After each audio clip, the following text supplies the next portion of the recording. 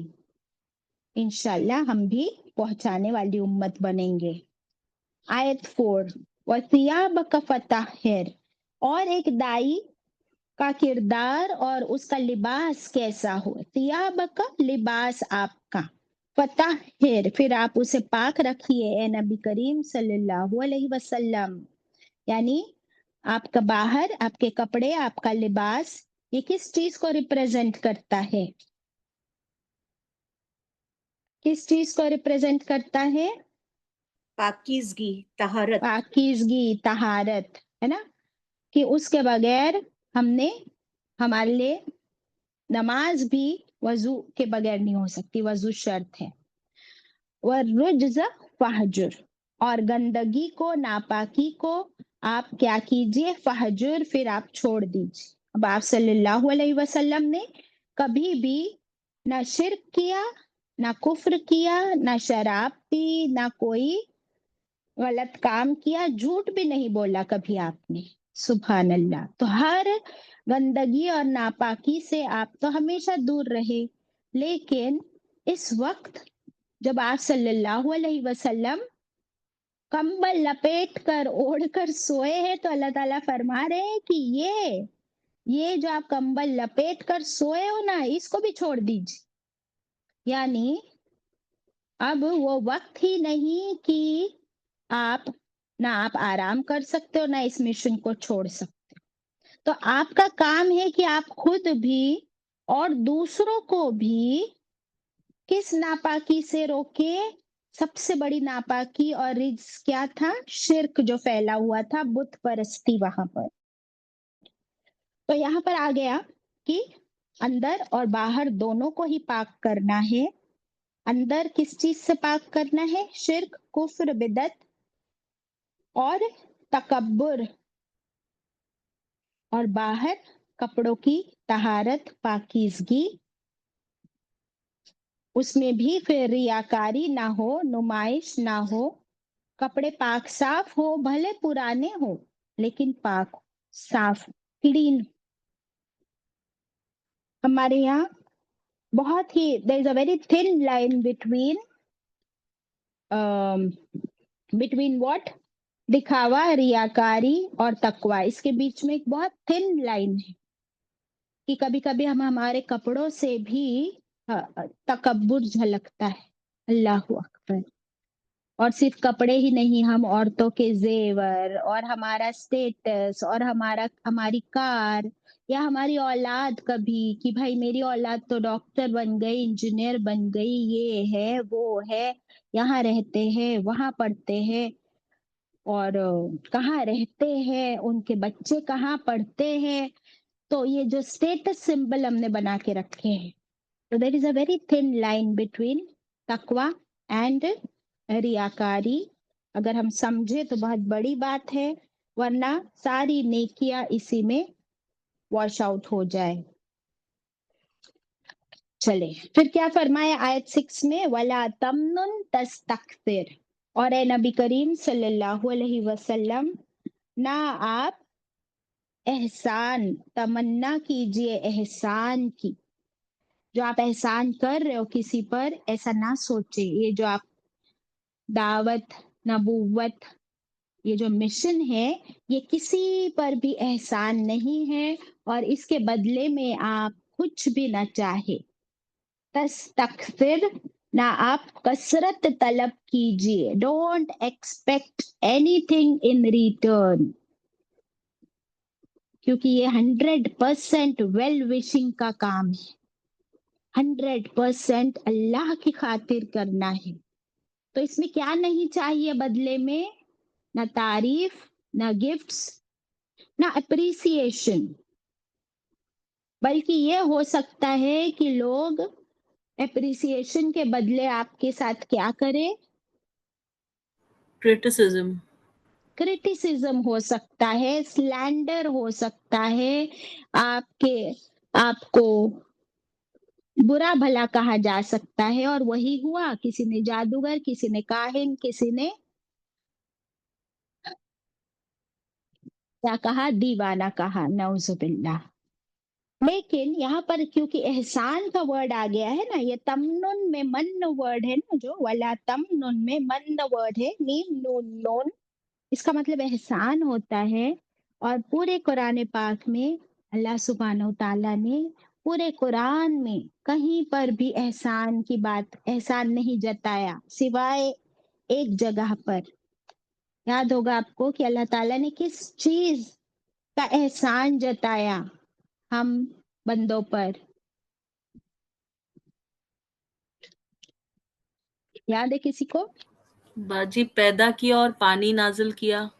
نہیں، اس کا بھی احسان نہیں جتایا اللہ نے. سورہ رسول صلی نوز. اللہ علیہ وسلم کو بھیج کر ہم پر احسان. ایگزیکٹلی اللہ تعالیٰ نے فرمایا کہ ہم نے تمہیں میں سے ایک رسول بھیج کر تم پر بڑا احسان کیا.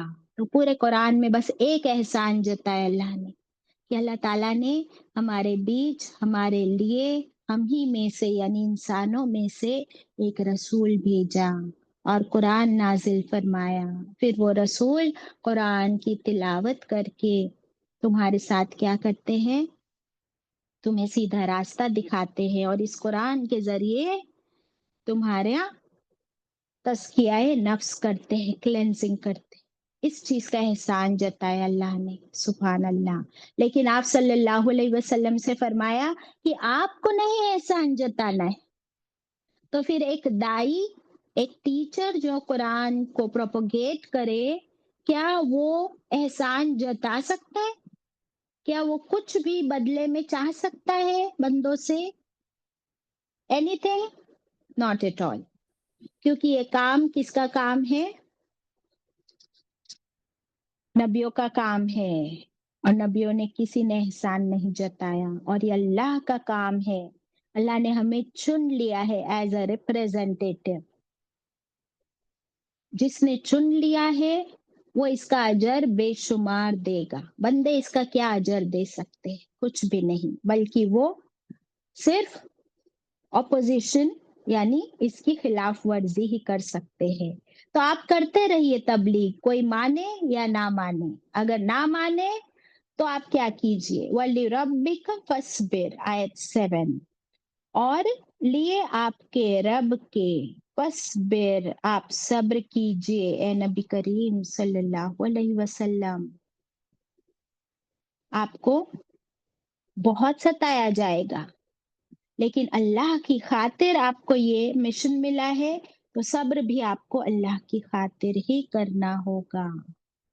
تو جس دائی میں صبر نہ ہو، کیا وہ اس مشن میں ڈٹے رہ سکتا ہے، جمے رہ سکتا ہے؟ not at all. Not at all. So very important کہ صبر کے لیے بھی اللہ سے دعا مانگے کہ اللہ تو انڈیل دے ہم پر صبر. کس کے خلاف؟ کافر دشمنوں کے خلاف. یہ ہم مانگتے ہیں ہر روز دعا. کب مانگتے ہیں؟ کب ہم اللہ تعالیٰ سے کہتے ہیں کہ اللہ تو ہماری مدد فرما کافر دشمنوں کے خلاف؟ ہر روز پڑھتے ہم لوگ. آمن الرسول پڑھتے ہیں، سورت البقرہ کی آخری 2 آیتیں. اس کی آخری ورڈز کیا ہے؟ فَانْصُرْنَا عَلَى الْقَوْمِ الْكَافِرِينَ. اللہ تو ہماری مدد فرما کافر قوم کے خلاف. چلے آیت نمبر 8. اب کیا ہوا؟ آیت نمبر 7 تک آپ صلی اللہ علیہ وسلم کو اللہ تعالیٰ نے دوبارہ وحی کا آغاز بھی ہو گیا، جو وحی رک گئی تھی. پھر اللہ تعالیٰ نے فرمایا کہ اب آپ کھڑے ہو جائیے اور اپنی کمر کس لیجئے، تیار ہو جائیے، لوگوں کو آپ جہنم سے برے انجام سے خبردار کیجئے۔ اپنے کپڑے پاک رکھنے کا مطلب ایک اور لکھ لیجئے کہ گناہوں کو چھوڑ دینا۔ کپڑے صاف رکھنے کا مطلب گناہوں کو چھوڑ دینا اور اعمال کی اصلاح کر لینا۔ اعمال کی اصلاح کر لینا، کیونکہ یہ ایک محاورہ تھا جو عربی لوگ یوز کرتے تھے۔ There was a saying amongst Arab people کہ وہ جب کہتے کہ کسی کے کپڑے بہت صاف ہے، وہ تب کہتے جب وہ بندہ نیک، پرہیزگار، عزت والا بندہ ہوتا تو کہتے کہ اس کے کپڑے بڑے پاک صاف ہے۔ تو وہ اس بات سے سمجھ جاتے، کیونکہ دیکھیے عرب پیننسولا میں آپ اگر دیکھو گے وہاں پر دھول مٹی کتنی اڑتی ہے، تو آپ کتنے پاک صاف کپڑے پہن کر نکلو، تھوڑی دیر میں آپ کے کپڑوں پر کیا چڑھ جائے گی؟ دھول اور غبار، تو وہ کپڑے صاف نہیں رہیں گے۔ لیکن اس محاورے کے مطابق کسی کا کردار، اس کی پرسنالٹی، اس کی اچھائیاں، اس کے اخلاق اچھے ہیں تو پھر اس کے کپڑے بھی صاف۔ الحمدللہ۔ اب یہاں سے ذکر شروع ہو رہا ہے قیامت کے دن کا، آیت نمبر 8۔ اللہ تعالیٰ فرماتے ہیں فَإِذَا نُقِرَ فِي النَّاقُورِ، پھر جب، اذا جب، نُقِرَ نکیرہ کہا جاتا ہے چوٹ لگانے کو یا پھونک مارنے کو۔ کس میں؟ فی الناقور، سور میں۔ یہ نکیرہ، ناقور ایسی چیز، ایسے میوزیکل انسٹرومنٹ کو کہتے ہیں کہ جو اندر سے کھوکھلا ہوتا ہے اور پھر اوپر سے اگر اس پر چوٹ لگائی جائے، فار ایگزامپل ڈرمز، ڈھول ہوتا ہے نا، ڈھول، ڈرم، تو اندر کچھ ہوتا ہے اس کے؟ نہیں، اندر وہ خالی ہوتا ہے، اور باہر سے اس پر زور زور سے وہ لکڑی سے مارا جاتا ہے تو اندر سے ایک ساؤنڈ پروڈیوس ہوتا ہے، برابر۔ ویسے آپ فلوٹ دیکھیے یا ٹرمپٹ دیکھیے، بانسری جسے کہتے ہیں، اندر وہ کھوکھلی ہوتی ہے اور پھر اس کے اندر جب پھونک ماری جاتی ہے تو سارے اس کے جو چھید ہوتے ہیں اس میں سے آواز باہر آتی ہے۔ ہارمونیم وغیرہ بھی دیکھ لیجئے کہ اندر وہ ہالو ہوتا ہے اور پھر اس کے جو ہارمونیم کے اوپر کیا ہوتے ہیں جس کو پریس کرتے ہیں فنگرز سے؟ کیز باجی۔ Keys, you right. سو وہ کی پریس کی جاتی ہے نا، تو جیسے کہ چوٹ لگائی جاتی ہے اسی طرح اس کو بھی پریس کرنا پڑتا ہے تو اندر سے ایک سر نکلتا ہے۔ ویسے ہی یہ ناقور اس ٹرمپٹ، اس سور کو کہا گیا ہے جو اسرافیل علیہ السلام کے ہاتھوں میں ہے۔ اس سور اور ٹرمپٹ کی کیا سائز ہوگی اور اس فرشتے کی کیا سائز ہوگی کہ جب وہ اس میں پھونک ماریں گے تو پوری دنیا، the entire earth، اس میں وہ آواز ایسے گونجے گی، ہر ایک کو وہ آواز سنائی جائے گی، اور اس آواز میں کچھ ایسی تاثیر بھی ہوگی کہ جتنے بھی زندہ لوگ ہیں ہر ایک کی اس سے موت ہو جائے گی صرف آواز سن کے۔ اور اسرافیل علیہ السلام آلریڈی اپنے ہونٹوں پر اس سور کو لیے ہوئے کھڑے ہیں، انتظار ہے۔ انتظار کس چیز کا ہے؟ رب کے حکم کا۔ جیسے ہی رب کا حکم آئے تو میں اس میں پھونک ماروں۔ تو اتنی بڑا مشن ہے، اتنی بڑی ذمہ داری ہے، لیکن وہ ابھی سے کھڑے ہیں۔ کب سے کھڑے ہیں؟ جب سے اللہ نے دنیا بنائی تب سے کھڑے ہیں اور انتظار میں۔ یہ کتنا بڑا صبر ہے، کتنی بڑی ڈیوٹی ہے۔ تو فرشتوں کے پاس تو کوئی فری ول ہے ہی نہیں، اسرافیل علیہ السلام کے پاس اور کوئی کام ہی نہیں ہے، لیکن اگر اسرافیل علیہ السلام کے پاس فری ول ہوتا تو اسرافیل علیہ السلام کیا سوچتے؟ ذرا ایک منٹ اپنے آپ کو رکھ کے دیکھیے ان کی جگہ پر کہ اسرافیل علیہ السلام کیا سوچتے اگر ان کے پاس فری ول ہوتا ہم انسانوں کی طرح، کہ اتنے سال تو گزر چکے، اب تک تو قیامت نہیں آئی، اب تک تو اللہ نے حکم نہیں دیا کہ اس میں پھونکو، تو چلو تھوڑی دیر کے لیے میں کیا کروں؟ کیا سوچیں گے وہ؟ ذرا سوچ کے بتاؤ۔ تھوڑی دیر کے لیے آرام کر لوں باجی۔ تھوڑی دیر کے لیے میں آرام کروں، تھوڑی دیر کے لیے میں بھی سستا لوں، تو کیونکہ فرشتوں کے پاس تو فری ول ہے ہی نہیں۔ اب اللہ سبحانہ و تعالیٰ یہی تو بتا رہے آپ صلی اللہ علیہ وسلم کو کہ آپ کو بھی اب نبوت اور رسالت سے نوازا گیا ہے، so you also have no free will, you have been chosen. تو اب آپ کو تو یہ مشن کرنا ہی ہے، اب آپ نہیں آرام سے سو سکتے۔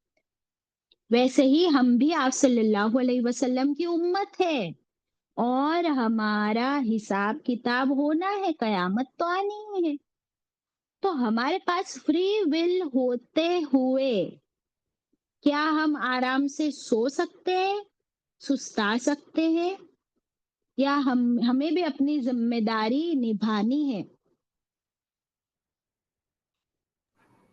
باجی بالکل نہیں آرام کر سکتے، ہاں، ٹائم از رننگ آؤٹ۔ جس نے یہ بات سمجھ لی کہ tick tock my time is running out, تو وہ آرام سے بیٹھ ہی نہیں سکتا، سو ہی نہیں سکتا۔ اب یہ جب پھونک ماری جائے گی اس سور میں تو کیا ہوگا؟ آیت 9، وَذَلِكَ، پھر وہ، یومئذٍ، وہ دن، یوم عسیر، کیسا ہوگا وہ یوم، وہ ایک دن، عسیر، عین سے ہے عسیر، بہت ہی مشکل دن ہوگا، ویری ڈیفیکلٹ ڈے، بہت غضبناک دن ہوگا، وہ ہولناک دن ہوگا وہ۔ رسول اللہ صلی اللہ علیہ وسلم سے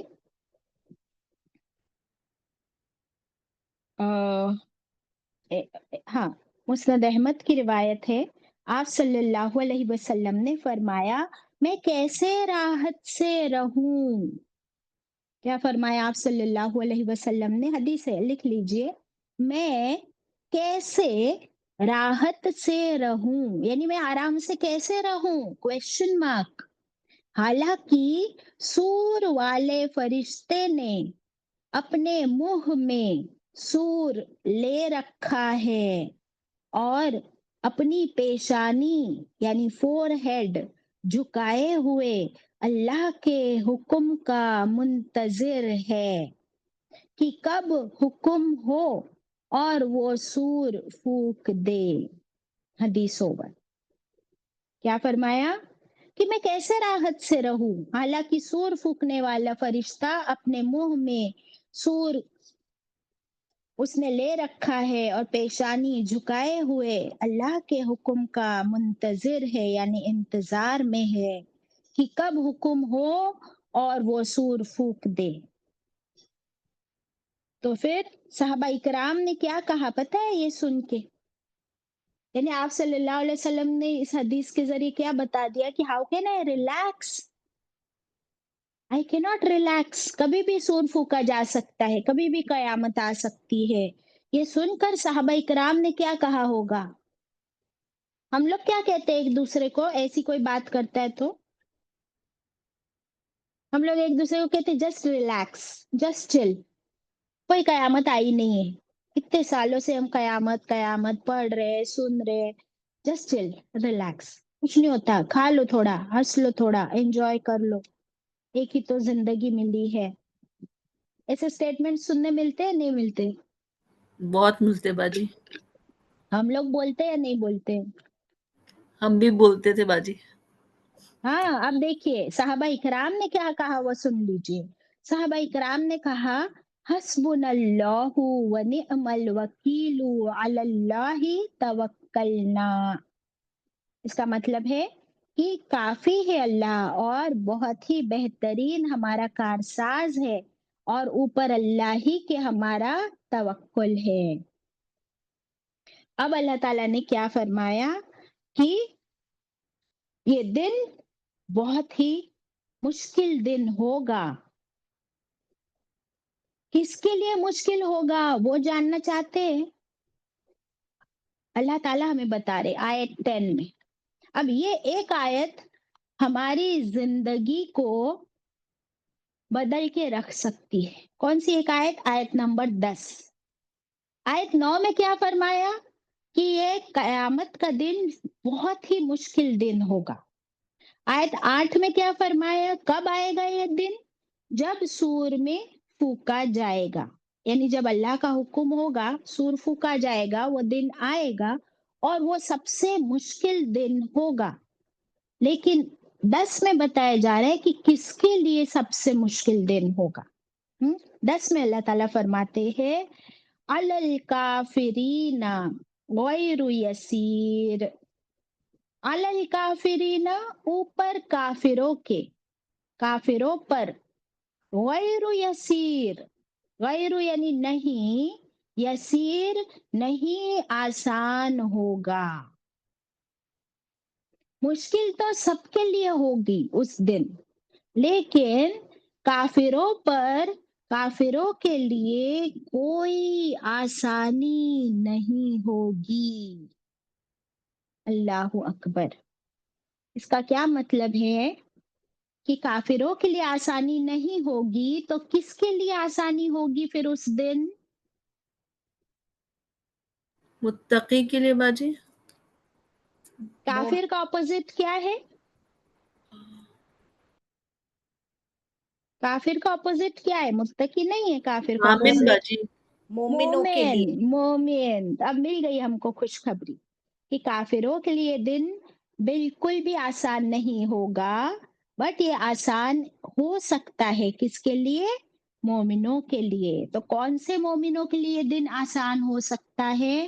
ان مومنوں کے لیے جو اس دن کی تیاری میں لگے رہے، جو اپنے آپ کو جہنم سے بچانے کے ساتھ ساتھ دوسروں کو بھی جہنم سے بچانے کی فکر میں لگے رہے، جو اپنی آخرت کے ساتھ ساتھ دوسروں کی آخرت بھی سنوارنے میں لگے رہے. ان کے لیے یہ دن آسان ہو سکتا ہے. لیکن وہ کافر، کون ہے کافر؟ جو انکار کرے. تو وہ کافر جو مانتا ہی نہیں. کس کو نہیں مانتا؟ اللہ کو تو یہ لوگ سب مانتے تھے، لیکن وہ لوگ ایک اللہ کو نہیں ماننا چاہتے تھے، یعنی شرک نہیں چھوڑنا چاہتے تھے. پھر وہ رسول اللہ صلی اللہ علیہ وسلم کو اللہ کا رسول نہیں مانتے تھے، وہ قرآن کو اللہ کی کتاب نہیں مانتے تھے، اور وہ سب سے بڑی بات قیامت کے دن پر یقین نہیں رکھتے تھے. تو یہ ان لوگوں کے لیے بالکل آسان نہیں ہوگا جو یہ سب کچھ کرے، یا اس میں سے کوئی ایک کام، کہ بھئی اللہ اور رسول کو مانے لیکن قیامت کو نہ مانے، اللہ اور رسول کو مانے لیکن قرآن کو نہ مانے، اللہ اور رسول اور قرآن کو بھی مانے لیکن سنتوں کو نہ مانے، حدیث کو نہ مانے. تو بہت سارے اس میں پوائنٹرز ہیں. کوئی ایک بھی نہ مانے تو پھر وہ کافر میں شمار ہوا یا نہیں؟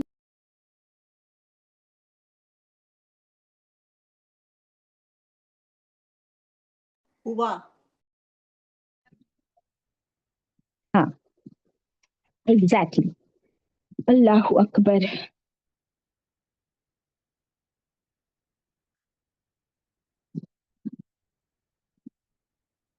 پھر جب سور میں پھونکا جائے گا، وہ دن اور وہ وقت کافروں پر بڑا سخت ہوگا جو کسی طرح آسان نہ ہوگا. اس دن کافر کہیں گے، کیا کہیں گے کافر؟ یقول الکافرون ھذا یوم عسر. اور کہیں گے کافر اس دن کہ یہ دن بہت ہی مشکل دن ہے.